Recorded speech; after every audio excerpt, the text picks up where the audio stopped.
Hola, bienvenidos a esta edición de Silos. Eh, Quiero compartirles este tema que tiene que ver con equipos reactivos.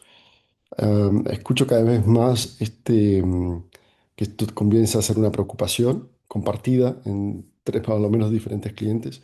Y es, yo parto siempre de la pregunta para tratar de entenderlos y para tratar de entender cuál es la lectura que ellos mismos hacen de qué hay detrás de esta reactividad, ¿no? Sus respuestas me dicen mucho porque sé que sabemos por dónde están, qué están intentando hacer o cómo lo están intentando resolver, em, y a ver si se lo están intentando resolver de una forma funcional o no, ¿no? Pero en definitiva, yo quiero traerles este tema que es profundo y bastante amplio y complejo, por supuesto, y se hace más complejo en el entorno en el que estamos. Sin embargo, quiero ir a las bases para poder darnos cuenta cuando hay reactividad y qué es lo que sucede, ¿no? Primero el comportamiento, para poder observarlo. Voy a partir por algo tan básico, porque en definitiva, ¿qué es la reacción? Es una respuesta no mediada, ¿no? En definitiva, a algo que escucho o veo, ¿no? O a lo que entiendo. Entonces, ¿qué? Parto por la escucha porque aquí es donde está la base, ¿no? De fondo, y es qué escuchamos cuando escuchamos. Estas dos distinciones que tienen que ver con el contenido y metacontenido comienzan a ser muy relevantes en este contexto cuando hablamos de equipos reactivos o que reaccionarios, más o menos así. El primero tiene que ver con el contenido, que es lo que se dice cuando escuchamos y nos ocupamos de entender lo que se está diciendo. Y el metacontenido tiene que ver con o tratar de escuchar o comprender desde dónde se dice lo que se dice, para qué se dice, cuál es la intención y qué efecto busca producir, qué es lo que pretenden de mí, ¿sí? Esto, hasta aquí, esto es algo de nuestro modo operativo diario, ¿eh? Nuestra forma de convivir y colaborar y coordinar acciones con otros. Pero el asunto se agrava cuando aparece la desconfianza o una confianza que comienza a estar socavada.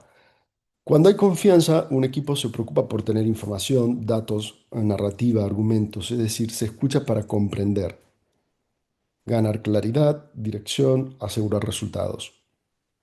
Pero cuando hay desconfianza, el equipo desarrolla lo que llamo un radar hiperactivo de intención. Tiende a interpretar señales que no son del todo claras, ambiguas, como posibles maniobras.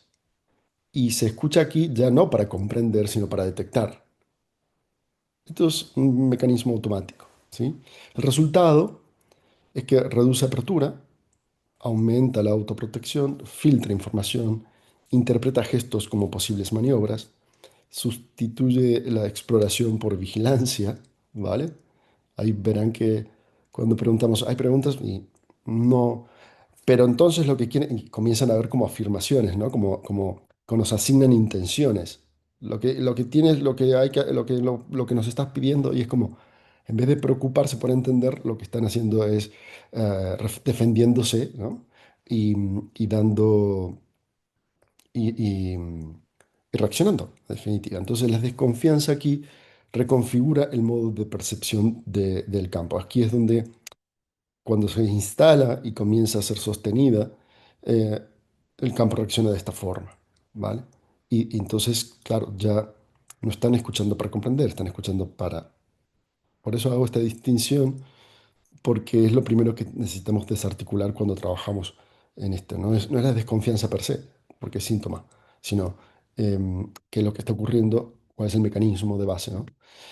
Entonces, este radar hiperactivo de intención, que es ni más ni menos que un fenómeno cognitivo relacional, y es básicamente un mecanismo adaptativo, por supuesto que en contextos de baja confianza, aquí las personas ya no escuchan el contenido, como decimos, sino la intención percibida. Y aquí lo que implica es que hay un análisis constante de motivaciones ocultas, lectura política del discurso, sospecha sobre por qué se dice algo ahora, en definitiva, evaluación de quién gana o pierde en ese mensaje. Entonces, hay como vemos que el equipo o las personas están como hipercalculando, ¿eh? Lo que se está diciendo, y hay incluso hasta distorsiones, como, ¿cómo es que tú llegaste a escuchar esto que yo no dije? Y entonces acá yo llamo un modo de escucha paranoide funcional, adaptativo en entornos donde la coherencia no está garantizada. Y es ahí donde tenemos que trabajar, pero claramente empiezan a haber dinámicas que, que a veces con el intento de resolver terminan generando más daño. La desconfianza se profundiza, el radar se activa con mayor intención y así estamos intentando colaborar ¿no? Em, y resolver nuestros problemas diarios. La verdad es que cuando hay desconfianza instalada es aquí donde hay que trabajar y generalmente cuando hay confianza instalada no es una cuestión individual, ¿sí?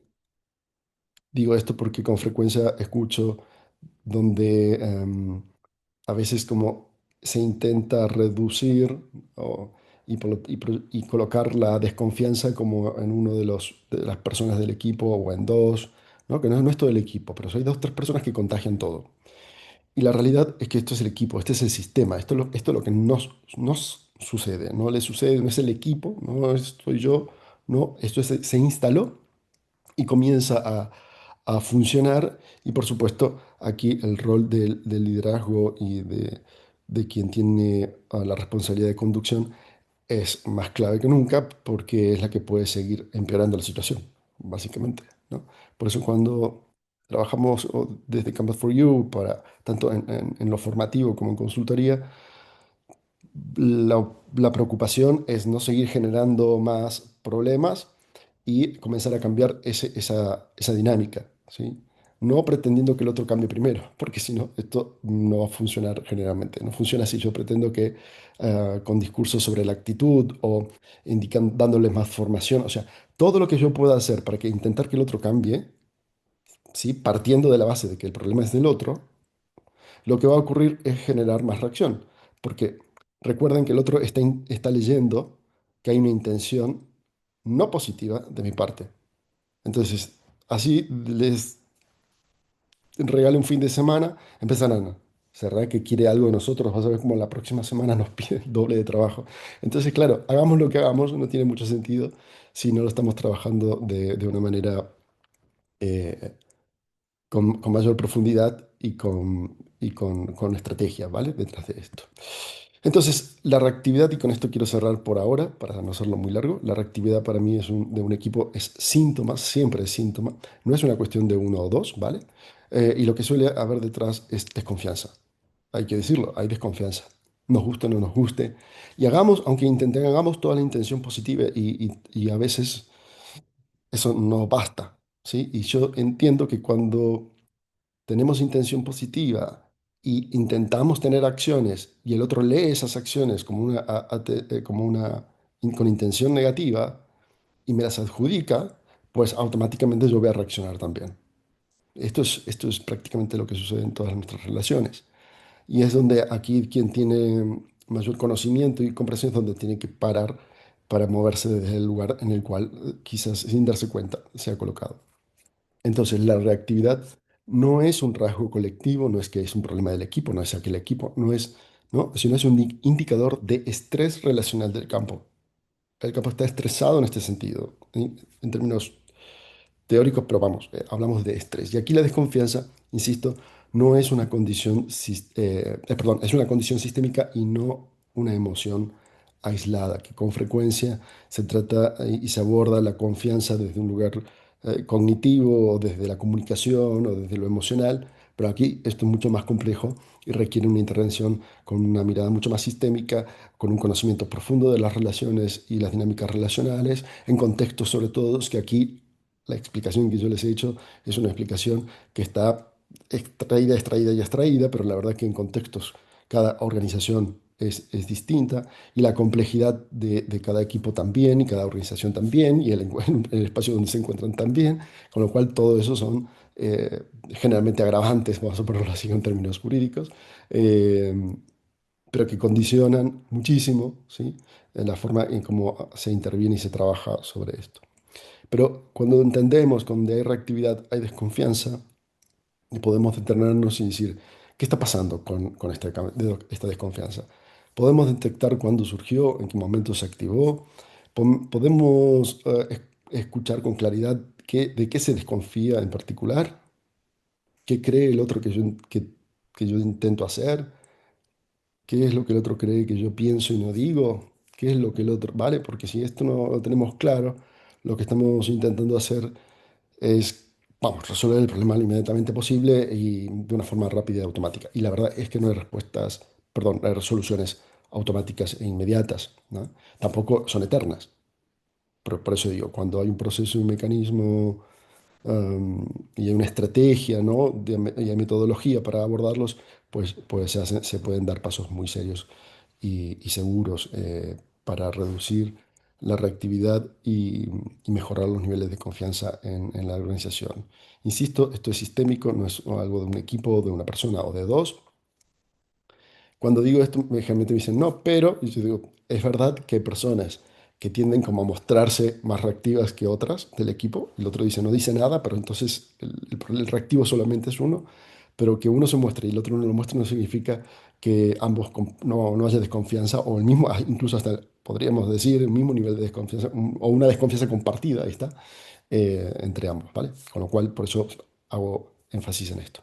Bueno, espero que haya arrojado un poquito de claridad para quienes trabajan con equipos, para quienes lideran equipos y para hacer el trabajo de un día a día mucho más liviano, ¿no? Y buscar, y buscar de qué manera podemos trabajar y contribuir a que haya más confianza en el equipo en el cual yo estoy trabajando, porque al final esto es como un efecto boomerang, ¿no? Si yo hago algo para que haya confianza, el otro probablemente también vea el gesto y no siempre es así, pero quiero decir, por lo menos hay que intentarlo.